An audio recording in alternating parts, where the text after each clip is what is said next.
Магадгүй огт байдаггүй тэр зэрэгцэн ертөнцийн талаар бид өдөр бүр ярьж, огт оршиж байгаагүй далд үзэгдлүүдийг бид өөрсдийнхөө төсөөлийн тусламжтайгаар бий болгодог гэж болох юм. Гэхдээ энэ ганцхан өгүүлбэрээр маш олон жилийн турш амьдарч ирсэн гайхалтай эрдэмтэд бидний эцэг өвгтийн тэр төсөөлөл, мэдрэмж, зүүн бэлэг бүгдийг өгөөсгөж байгаа хэрэг үү? Үгүй яг тэгж өрөөсгөл ойлголт өгч болохгүй л дээ. Шинжлэх ухаан бол баттай мэдлэгийг шаарддаг. Өөрөөр хэлэх юм бол 2-ыг үрж 2 тэнцүү 4 гэдэг шиг аливаа нэг асуудалд цорын ганц төгс хариулт хэрэгтэй. Гэхдээ хүн төрлөختөн үүсэн бий болсон цагаасаа эхлэн шинжлэх ухаанаар тайлбарлахын аргагүй нууцлаг гайхалтай үзэгдлүүдэд тулсаар ирсэн. Энэ талаар түүх судар бичигч гэсэн тэмдэглэгдүүлсэн байдаг шүү дээ. Тэр ч утгаараа бид энэ нэвтрүүлгээрээ бидний амьдарч байгаа энэ ертөнцийн зэрэгцэн оршдог гэгддэг далд ертөнцийн талаарх мэдээлэл хүргэдэг байгаа. Далд ертөнцийн талаар мэдээллийг хүргэдэг. Гэхдээ энийг аль болох шинжлэх ухаанчаар тайлбарлах нь манай нэвтрүүлгийн зорилго юм. Мэдээж бид далд ертөнцид итгэдэг хүмүүсийн итгэл сүсэг бишрлийг эвдэхгүй. Гэхдээ ахин онцолж хэлэхэд бид энэ далд ертөнцийн үзэгдлүүдийг аль болох шинжлэх ухаанчаар тайлбарлах ёстой. Энэ ч утгаараа бид өнгөрсөн нэвтрүүлэгтээ хар цагаан хил ам гэж юу вэ? Олон шашинд үүнийг хэрхэн тайлбарладаг? Мөн сэтгэл судлалын шинжлэх ухаанд үгийн шид болон сэтгэлийн шид хүний оюун тархинд хэрхэн нөлөөлж цаашлаад бие организмд ямар үр дагавар авчирдаг талаар үзэгчтэй мэдээлэл хүргэсэн. Харин нэвтрүүлгийн 2 дугаар хэсэгт таны саяхан сонгож хэлсэн сэдвтэ бас нийлж болох эцнийг сэдвийг сонгосон. Энэ бол ард түмэн хараал шингэсэн зураг гэж хэлдэг сүрэг энергитэй зургнуудыг бид онцолсон байгаа. Энэ зургнууд хэрхэн сүрэг энерги ялгаруулдаг, хэрхэн сүрэг энерги хүмүүст түгээдэг талаар бид тайлбарласан бол мөн шинжлэх ухаанчаар урлагийн бясалгал анализэд энэ зургуудыг хэрхэн тайлбарладаг болохыг үзэгчдэд үзүүлсэн байгаа. Бидний амьдарч байгаа ертөнцийн зэрэгцэн ямар нэгэн далд ертөнц оршдог гэдэгт та итгэдэг үү? Та киви гэдэг үгийг хэлээд үзээрэй. Танд хэлмэгц киви төсөөлөгдөж амнаас чинь өөрийн ирэхгүй арааны шүүс асгарах вэ? Жохон охин ганцаараа би чихэр гэд тоглоо сууж байдаг байхгүй юу? Үг бол маш хүчрхэг зэвсэг гэдгийг 20 дугаар зуунд нейролингвистик програмчлал нотолсон байна. Үгийг зохих ёсоор зохион байгуулж, химнэлтэйгээр дуутахад хүний сэтгэхүйд маш хүчрхэг нөлөө үзүүлдэг гэдгийг эртнээс мэддэг байсан бөгөөд домын ухааны бүтэц тэр чигээрээ үгийн эд шидээр суурилж байдаг. Үгийг агаарт хий замхардаг зүйл гэж ойлгогдож байсан ухар мөчид үзэл, хэл мэдрэлийн програмчлал хэмээх хүчрхэг зэвсэг нээгдснээр сарнин алга боллоо. Хар цагаан хил ам. Энэ бол манай нэвтрүүлгийн гол сэдэв. Бид хэд хэдэн зочинтой уулзлаа. Энэ бүгдийн ярианаас харахад хар цагаан хил ам гэдэг маань таны миний амнаас санаандгүй болон санаатаагаар унж байгаа үгнээс үүдэлтэй байдаг юм байна. Giovanni Bragollin уйлж байгаа хүүхдийн зураг зурах гэж бяцхан хүүгээ натур болгон ашиглажээ. Энэ зургийг музейд үзэж байсан хүмүүс удаан харахаараа ухаан алдаж унсан хэдэн зуун тохиолдолд албан ёсоор бүртгэгдсэн байдаг аж. Хашгиран зургийг харахад олон хүнд таагүй сэтгэгдэл төрдөг. Үзэгчийн психолог өөрөөр хэлэх юм бол сэтгэл зүйн хэрвээ одоо баяр баясгалтай байгаад мюхийн хашгиран гэдэг зургийг хэрвээ үзэх юм бол тэр хизээч тухайн үзэгчд одоо муу нөлөө ч юм уу сөрөг нөлөө үзүүлдэггүй.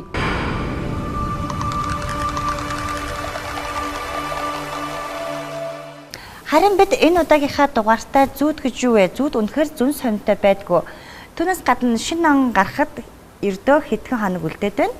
Шинэ он гарахад олон ард түмэн ялангуяа европчууд хүсэл мөрөөдөө биелүүлэхийн тулд олон зан үйлддэг. Энэ талаар үзэгчдэд мэдээлэл хүргэхээр бэлтлээ. Шинэ он гэснээс дөнгөж сайхан европчуудын тэмдэглэдэг Христийн төрс өдөр буюу Christmas Day болж өнгөрсөн. Харин манай монголчуудын хувьд гэх юм бол 31-ний өдөр 00 цаг 00 минут өнгөрөхөд шинэ он гарлаа гэж үздэг тийм үү. Тэгэхээр энийг эргээд зүүдтэйгээ холбож ойлгох юм бол 31-ний өдөр шүн зүүдэлсэн зүүд юу бэлэх магадлал хэр өндөр байд юм болоо. Би энэ удаа дахиад чиний асуултыг түр хойшин тавьчих.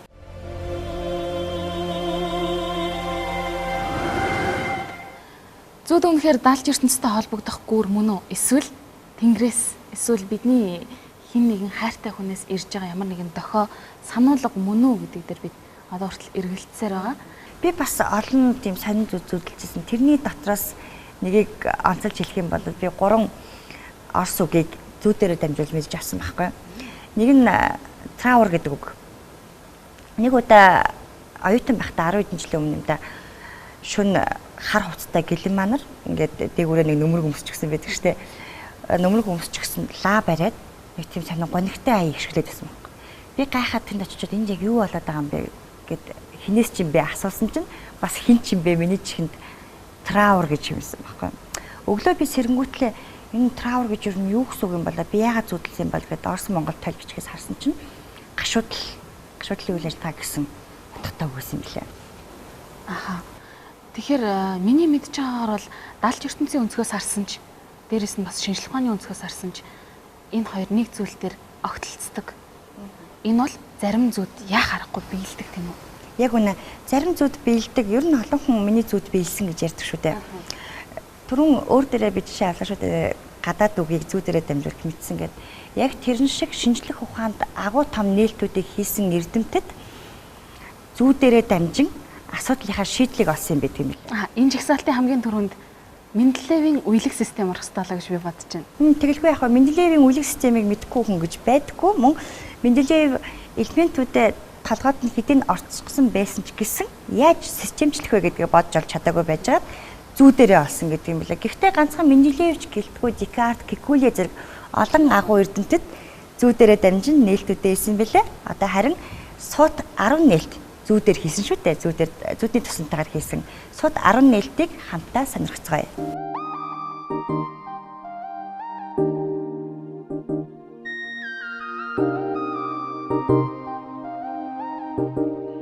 Менделеевийн үейлэх системийг мэдэхгүй хүн гэж үгүй. Түүнчлэн суут эрдэмтэн энэхүү үейлэх системээ зүүдэндээ нээж байсан гэдгийг ч олон хүн мэднэ. Гэхдээ зүү дээрээ дамжуулан нээлт хийсэн цорын ганц хүн нь Менделеев биш.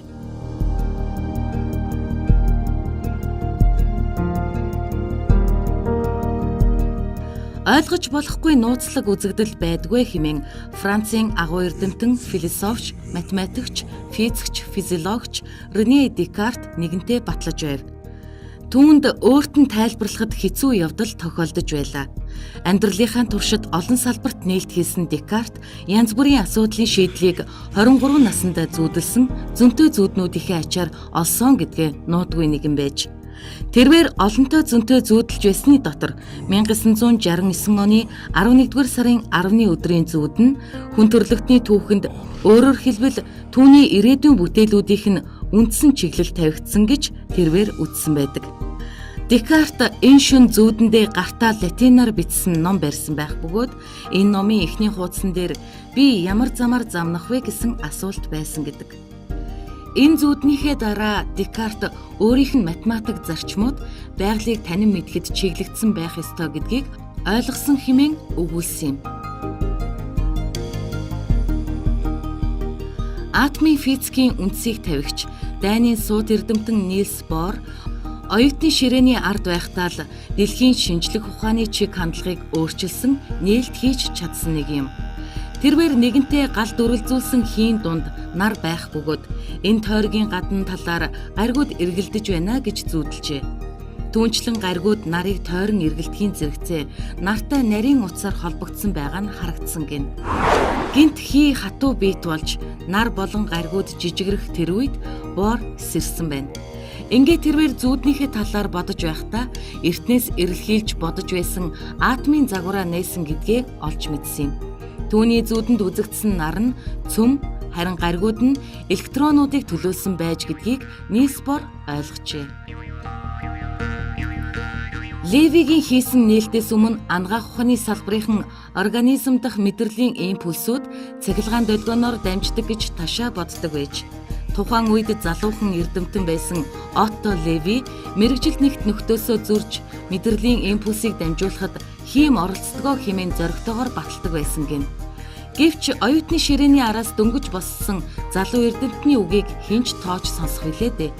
Өөрийн үзлийг батлах баримт ч Левид байсангүй. Харин энэ явдлаас 17 жилийн дараа өөрийнх нь зөв байсан гэдгийг батлах туршилтыг хийж чаджээ. Харин туршилтын санаа нь зүүдэнд нь анх төрсөн гэдгийм. 1920 оны Улаан өндөгний баярын өмнөх шөнө би гинт сэрээд цаасны тасархаа дээр хідэн зүйл тэмдэглээд эргээд унтсан юм.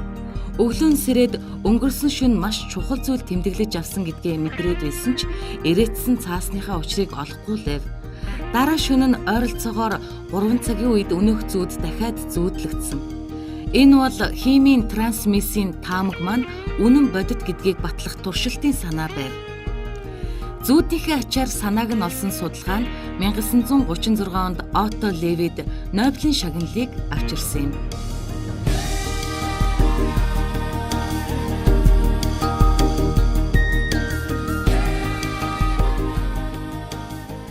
Фридрих Аугуст Кекуле бензолын молекулын бүтцийг олохоор олон жил хичээсэн ч түүний мэдлэг туршлага дутагдаад байв. Энэ ажилдаа хэд улаарсан тэрвэр бензолын молекулын бүтцийн тухай өдөр шөнөгүй боддог байжээ. Байс хийгээд л нээлт хийчихсэн байна гэж зүүдэлдэгч өглөөс ирэхэд шийдлээ олоогүй тэрл хിവэрээ. Харин 1865 оны өвлийн нэгэн хүйтэн өдөр Кекуле ил зуухныхаа өмнө зүүрмэглэх үедээ нэгэн гайхалтай зүүдийг зүүдэлжээ. Миний нүдний өмнөөр атомууд үсэрч могоотой адилхан томоохон зүйл болж хуурч байв. Би яг л элбдүүлсэн мэт тэдний бүжгийг даган бүжиж байтал нэг могоо нь сүүлнээсээ барьж аван миний өмнө бүжиглэж эхэлсэн. Яг л энэ үед би аянганд цохиулсан мэт гинт сэрж бензолын бүтц нь битүү цагираг гэдгийг олж мэдсэн хэмээн тэрвэр өгүүлсэн. Кекулегийн энэхүү нээлт тухайн үедээ химийн салбарт эргэлт болж байлаа. Зүнтэй зүүд зүүдэлсэндээ ихэд гайхширч биширсэн Кекуле эрдэм шинжилгээний нэгэн хурлын үеэр мэрэгжил нэгтнүүдтэй хандан зүүдээ манаж байхыг уриалж байсан гэдэг.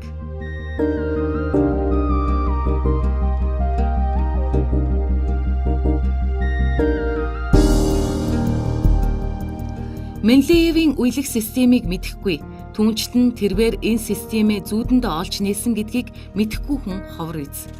Тэрвэр химийн үейлэх системийн талаар толгойд нь бүх зүйл хуралдчихад байсан ч хүснэгтэр хэрхэн илэрхийлэхээ мэдэхгүй нэг хэсэгтээ гайхширч байжээ. Ингээд тэрвэр нэгэнтээ ихэд ядарч унтаж байхдаа зүүдэлсэн зүүд нь шинжлэх ухааны түүхэнд асар том нээлт болно гэж хэний ч санаанд орохгүй тодорхой. Элементүүд яг л байх ёстой байранда очисон хүснэгт зүүдэлсэн. Би сэрмэгцээ үзэг цаас шүүрч аваад зүүдэндээ харсан зүйлсээ тэмдэглэж эхэлсэн хэмээн Менделеев өгүүлсэн байдаг. Хүн төрлөختөн үүсэн бий болсон цагаасаа эхлэн хөдөлмөр хөнгөвчлөх багаж хэрэгслийг бодож олон он цагийн ирэхээр түүнийгээ боловсронгуй болгосоор ирсэн. Хөдөлмөр хөнгөвчлөх багаж хэрэгсэл салбар бүрт байдгийн дотор зөвхөн оюутлчин гэлтгүй айл гэр эмэгтэй хүн бүрийн сайн туслах оюутлын машин өнөөдөрч улам төгс болон сайжирсаар байгаа. Оюутлын машин анх үүсч байх үед олон ч мэрэгжилтэн машины зүг хэрхэн шийдэх талаар толгоогоо гашлагдаг байсан ч шийдлийг олж чаддаггүй байж. Харин оюутлын машины зохион бүтээгч Elias Howe нэгэн удаа өөрлөн зэрлэг хүмүүс дайрч байна хэмээн зүүдэлсэн байна. Зэрлэгүүдийн гарт байсан жадны үзүүр хурц, дээхэн талд нь нүхтэй байсан нь түүний анхаарлыг ихэд татсан гэдэг. Ингээд тэрвэр удаан хугацааны туршид даавны эсрэг талд утас бэхлэгдэхийн тулд зүг яаж шийдэх вэ гэж толгоогоо гашлагж байсан асуудлынхаа шийдийг олсон байдгийн.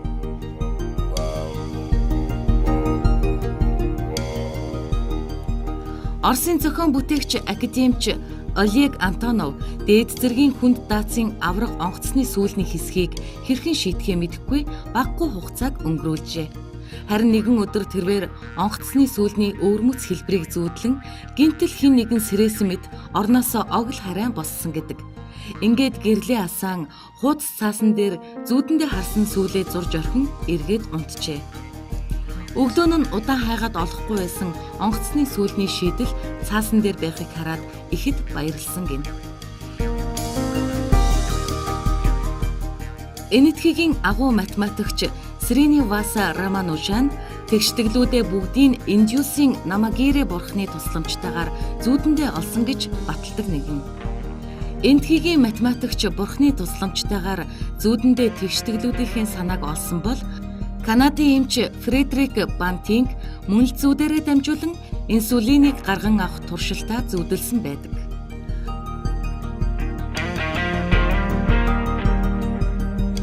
Армян цагаан толгойг зохиосон Месроп Маштоц зүүдэндээ харсан сахиусан тэнгэрүүдийн тусламжтайгаар өсгөнүүдээ харж цагаан толгойг зохиосон хэмээн баталдаг байжээ.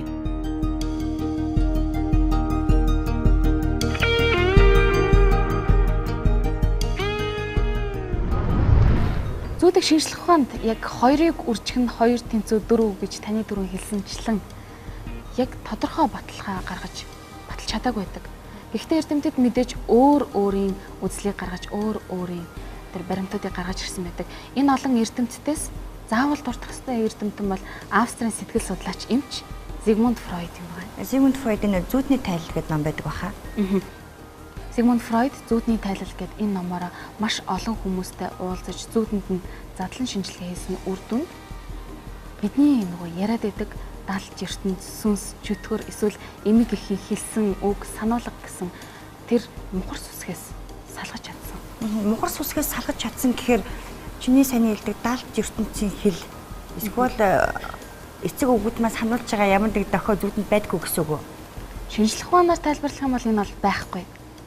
Зигмунд Фройдын хэлж байгаагаар бол энэ бол ганц баттай хэлж чадсан тэр өөрөө өөртөө маш итгэлтэйгээр хэлж чадсан ганц өгүүлбэр бол зүүд гэдэг бол зүүн бэлгийн хүслээ хангах гэсэн шаардлага юм гэж тайлбарсан байдیں۔ Тэгэхээр бидэнд аль хэдийн мартагдсан ч гэсэн ой ухаанд доод ухамсарт хадгалагдаж үлдсэн мэдээлэл зүүдээр дамжин тархинд очдог гэсэн үг үү? Яг зөв. Таны энэ асуусан асуултанд чинь Зигмунд Фройд зүүдний тайлал номонд маш тодорхой хариулсан байдаг. Энэ дэр би яг нэг жишээ яриа гэж бодож байна л та. За жишээлх юм бол зүүдлэгч эзэн хүүхэд байхдаа гэртээ ганцаараа байж байхад нь гэрийнх нь тог тасарсан байж болно. Тэр үед хүүхэд маш их айсан харанхуугаас. Гэхдээ маргааш болоход хүүхэд эцэг эхтэйгээ гэрэлтэй орчинд ирэхэд харанхуугаас айж исэн айдсан огт мартдаг. Тэгээд 10, 20, 30, 40 жилийн турш мартагдсан байж болно. Гэхдээ яг 50 жилийн дараа тэр харанхуугийн айдас нь хүний зүүдэнд орж ирнэ. Ямар шууч байдлаар орж ирж болно л доо. Жишээлх юм бол харанхууд нохоонд хөөгдөж байна. Эсвэл харанхуугаас айж байна, харанхууд нисэж байна гэх мэт орж ирдэг юм аа. Тэгэхээр бид өмнө нь огт таарч байгаагүй, таарлаж байгаагүй зүйлийг зүүдэлдэггүй гэсэн үгээр тарах нэ. Яг зөв. Энэ бол хүний доод ухаан буюу доод ухамсарт хадгалагдж идэг мэдээллүүд хизээ нэгэн цагт бидний дээд ухаанд орж ирэх, зүүдэнд орж ирэх процесс юм а гэж тайлбарласан байдаг. Зигмунд Фройдын үнцэг шүү дээ, тийм ээ. Зигмунд Фройдын үнцгийг энд ярихаас гадна би сүүлийн үед хийгдсэн эрдэмтдийн судалгааг дурдвал их зүгээр юм болоо гэж бодлоо. Сайхан гэхэд нэг мэдээлэл олж уншсан юм л да. Лафборогийн их сургуулийн эрдэмтэд сайн дурынхны үндэслэн зүүдний туршилт хийсэн байна л да. Ямар зүүдлэхээр ямар очиртай байдаг вэ гэдэг. Ингээд тэдний судалгаанаас харахад байнга хар дарж зүүдэлдэг хүн бол мэдрэлийн системийн асуудалтай. Нэг шөнийн дотор олон зүүдлэх юм бол үе мөч, нуруу ууцсанд бас нэг жоохон өвчтэй байж болцшгүй. Түнчлэн хэн нэгнээс зүхтахаар бүтлгүүтэд нэг зүүдлэх юм бол бас л мэдрэлийн систем болон Альцгеймер, Паркинсоны өвчтэй байж магадгүй. Мэдрэлийн системд асуудал байгаа гэж ойлгож болох юм. Энэ талаар дэлгэрэнгүй мэдээллийг одоо хүлээж авч сонсъё. Богино хугацааны ой санамж удаан хугацааны ой санамжтай нийлэн тархинд хуримтлагдаж зүүд бий болдог. Зүүдлэх үед мэдээлэл богино хугацааны ой санамжаас урт хугацааны санамжинд шилжин сэтгэл хөдлөлийн хэв шинжээ алддаг байна. Ингэснээр бид ямар нэгэн баримтыг санаж, бид нэгэнтээ тохиолдож байсан зүйлсээ эргэн санаж зүүдэлдэг гэсэн үг. Зүүдний талаар бас нэгэн баримт бол тархины үндсэн функц амарч байх үед сонор сэрэмж өндөрсгөх сэргэг унтлагын програм гэж тодорхойлж болно. Хоёрдугаарт хүн унтаж амрах үед бие организмын үйл ажиллагаа сэрүүн байх үеиг шигээ явагдах шаардлага нэлээд тулгардаг. Энгийнээр хэлбэл тархины үндсэн хэсгүүд амрангаа зүүд гэдэг програмыг ажилуулад орхино. Түүгээрээ биеийн үйл ажиллагааны системүүдийг сэрүүн үеийн хэмтээр хуурч идэвхтэй ажиллах нөхцлөөр хангаж өгдөг байх нь. Энэ хоёр үүргээр нь зүүдийг дүгнэж хэлбэл тархи амрах үед орлох туслах програм буюу химэл оюун санаа хэмээн тодорхойлж болно. Харин хүн юу зүүдлэх нь энд ямар ч ач холбогдолгүй. Хүний тархинд байгаа мэдээллийн сангаас зохиомжлон зүүдлэх, уран сэтгэмжээр зүүдлэх зэрэг нь хүний сэрүүн байх үедээ ч гүйцэтгэж чадах тархины үйлдэл юм. Зүнтэй зүүд биелэх энтер нь маргааш гудамжинд таньдаг хэн нэгэнтэй таарлахгүй юу гэдэгтэй л адил магадлалын зүйл. Мөн элдв мууярын гэгдэх зүүдч таны тархинд хадгалагдж байгаа айц түгшүүрийн элдв янзын мэдээллээс урган гардаг. Ач холбогдол өгч зовоод байх зүйл биш юм. Өмнө нь хэлснээр зүүд бол хүнийг зохиомлоор хөдөлгөөнд оруулах, үүргээ гүйцэтгэхийн тулд тархинд буй мэдээллийн сангаас юу дуртайгаа авч зохиомжилдог. Сая бидний сонссон тайлбарт зориулаад би бас нэгэн жишээг энд ярьж өгье гэж бодож байна л да. За жишээ нь зүүдлэгч эзэн шүн зүүдлэхдээ нохоонд хазуулсан гэж зүүдэлсэн. Харин яг энэ зүүднээс хойш 2 хоногийн дараа нохоонд хазуулсан хэсэгт нь шарх үссэн. Энийг зүүдлэгч өөрөө юу гэж тайлбарсан байх юм бол би өөрөө зөнтэй зүүд зүүдэлсэн байна гэж тайлбарласан. Энэ бол яа харахгүй зөнтэй зүүд байсан. Харин шинжлэх ухаанд тайлбарлах юм бол маш сонирхолтой. Өөрөөр хэлэх юм бол 2 хоногийн дараа гарах шархны бий болох процесс нь явагдчихсэн. Өөрөөр хэлэх юм бол булчин шүрмсэн зангирах гэдэг ч юм уу, эсвэл эд эсүүд өөхөх гэдэг ч юм уу. Тэр процессуудыг тархи өөрөө нохоонд хазуулж байгаа зүүд болгож мэдээлэл өгсөн байх юм шиг өгсөн. Энийг нь харин зүүдлэгч эзэн өөрийгөө зөнтэй зүүдэлсэн байна гэж бодсон байх жишээтэй. Зөв.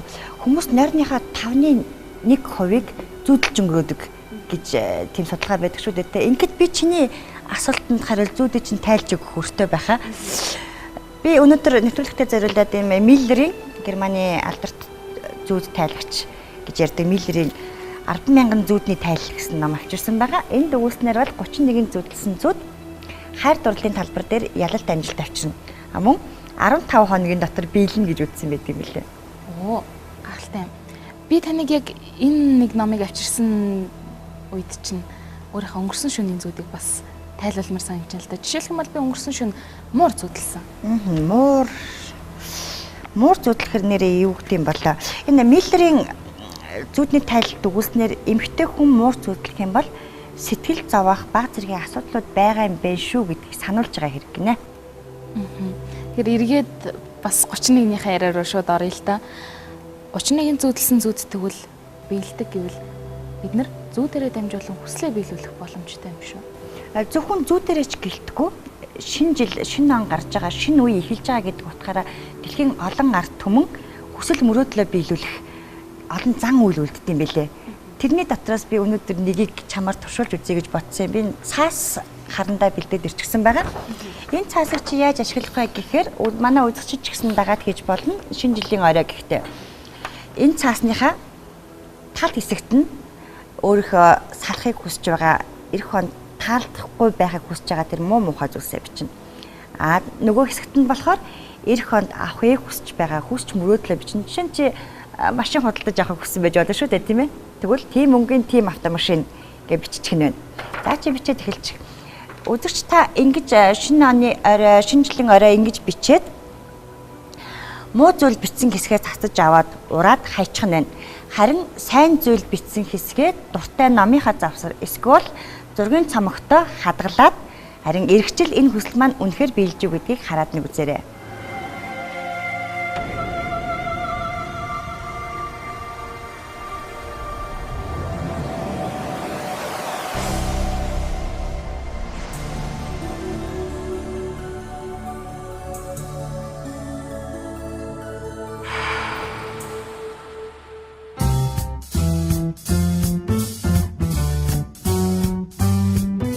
Баялаг эд хөрөнгө дуудах олон зан үйл байдгийн дотор шинэ жилээр хийж болох энгийн нэгэн зөвлөгөө байдаг. Европчууд эртнээс шинэ жилийн сүлд мод болсон гацуураа чимэглэхдээ бэлэгдлийн чанартай гоё чимэглэл үлгдэг байсан нь өдгөөч хадгалагдан үлджээ. Гацуурын дор хувцас цагаан хэрэглэл тавьбал эрх жил өвдөхгүй. Гацуураа жихэр жигнэмгээр чимгэл эд баялаг дуудана. Зоос зүүл мөнгөжин гих зэрэг олон заншил бий. Шинэ онд баяжхыг хүсвэл ёроолтон зоос бэхэлсэн 3 ширхэг ногоонлоо асаах зан үйлийг мөн европчууд өргөн хэрэгэлдэг юм байна. Лага асаахта халаасанд тань мөнгө орж ирж байна гэж төсөөлөх ёстой гин. Таны төсөөлөл хэдий ч нэ тодорхой байна. Төдий чинээгээр мөнгө ихтэй он байх болно гэж зүүн бэлэгчид зөвлөжээ. Харин Америкийн зүүн бэлэгчдийн зөвлөснөөр бол 1-р сарын 1-ний өглөө нүүрээ угаахын оронд доллараар нүүрээ арчих ёстой юм байна. Хэдийгээр ариун цэврийн хувьд тохиромжгүй санагдах ч маш үр дүнтэй арга гэж тэд зөвлөдөг. Мөнгөтэй холбоотой өөр нэгэн зөвлөгөө нь шинэ жилийг халаас хоосон угтах ёсгүй гэсэн заншил. Хэрвээ халаас хоосон угтвал тэр жилдээ л дутагдж гачигдсан байх юм гин. Мөн 12 дугаар сарын 31-ний өдөр өөртөө загтал бичин дугтуйнд хийхдээ мөнгөн дэвсгэрт хамтд нь хийх юм байна. Он гармагц захиагаа задлж доторх мөнгийг хадгалвал эх жилдээ мөнгөөр тасрахгүй байдаг гэдэгт одоо хүртэл олон хүмүүс итгэсээр л байдаг. Тэр дундаа өрхийн орлого ашигыг нэмэгдүүлэхийн тулд гацуураа мөнгөн дэвсгэртээр чимэх нь сайн нөлөөтэй гэдэгт хүмүүс одоо ч итгэсээр байдаг гин.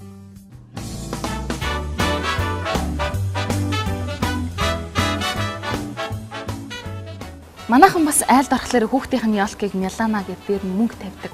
Эн чинь бас саяны уламжлалтай холбоотой юм шүү.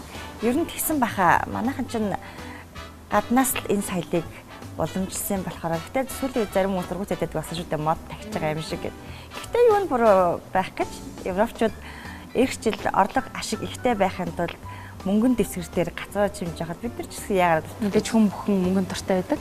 яг үнэ. Шинэ жилийн шөнө хүн бүр хүслээ бодон түүнийгээ биелээсэ гэж чин сэтгэлээсээ хүсдэг. Шинэ цаг үе өмнө ирж байгаа мөн гагцхүү он солигдох мөчөд олон ард түмэн янз бүрийн зан үйл үлддэг учраас таач гисэн хүслээ шивнээд үзэхэд гэмгүй. Хамгийн гол нь бид оюун санааныхаа хүчинд итгэн гайхамшиг үнэхээр болно гэдэгт итгэж чадвал шинэ жилийн орой шивнсэн таны хүсэл мөрөөдөлч биелэх нь дамжиггүй юм. Ингээд та гайхамшигт баярын үдэш, баярын бэлтгэлээ хангах үедээ ганцаараа үлдэж хамгийн нандин хүслээ дотроо бодон үүнийгээ аль нэг хоол эсвэл ундаагаар илэрхийл. Ширээнд суухаас хэдэн цагийн өмнө өнөөх амттан ундаандаа хүслээ шивнэнэ. Харин цагийн зүү 12-ыг заахаар цохилж эхлэх үед ориглон дарс биш гацхүү хүслээ илэрхийлсэн амттнаа идэж ундаага уугаарай. Өнгөрсөн онд азгүйтэл их байсан ч танд туршлага хуримтлуулахад тусалсан өнгөрч буй ондоо заавал талархаарай.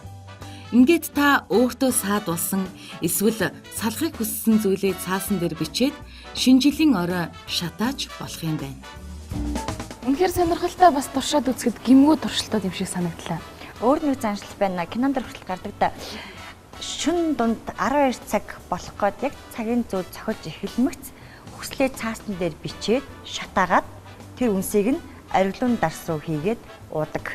Нэг юм зааштай. Би энэ киног яг үзчихсэн юм байна. Нэг бүсгүй.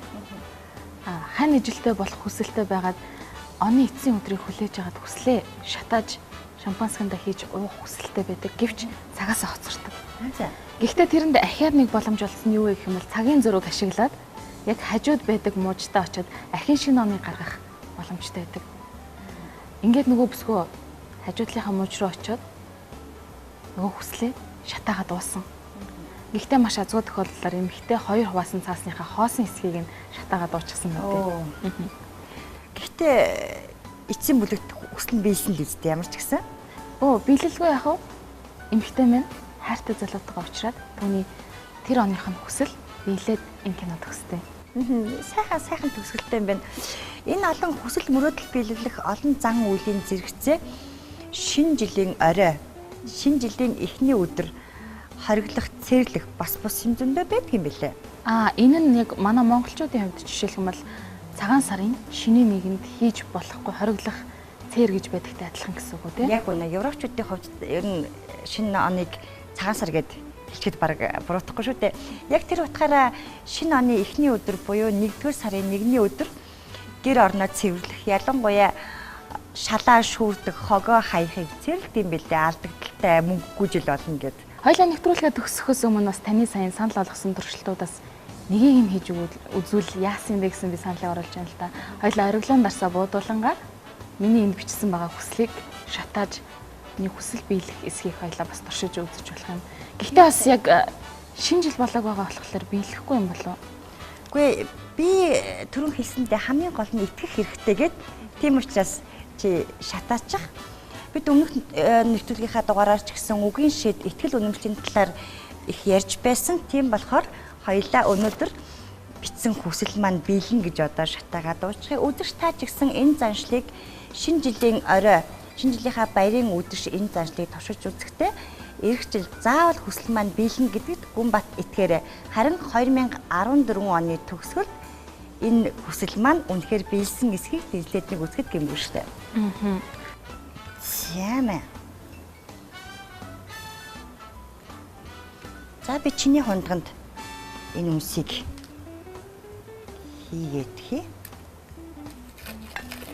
Энэ үзэгчтэй жоохон бохор мэт харагдаж байгаа боловч нандин хүслээ биелүүлэхэд тулд энэ зэргийн эрсдэл хийж яагаад болохгүй гэж тийм ээ? Тийм ээ. За баярын минь төргий. Баярлаа. Аргилуун дарсмаа сайхан буудлаа. Зя. За үнстэй аргилуун дарсаа уугаад Ингээд би хүсэл шивнээс аргалуун дарсаа уулаа. Хүсэл бүхэн биелэх болтугай. ерөөлөл болог үзэгч та бүхэн ч гэсэн шин анаа итгэл найдраг хүсэл мөрөөдлөөр дүрм ухтаарай. Feeling lost and feeling blue. It's the end of the party, and the morning seems so grey, so unlike yesterday. Now's the time for us to say Happy New Year, Happy New Year.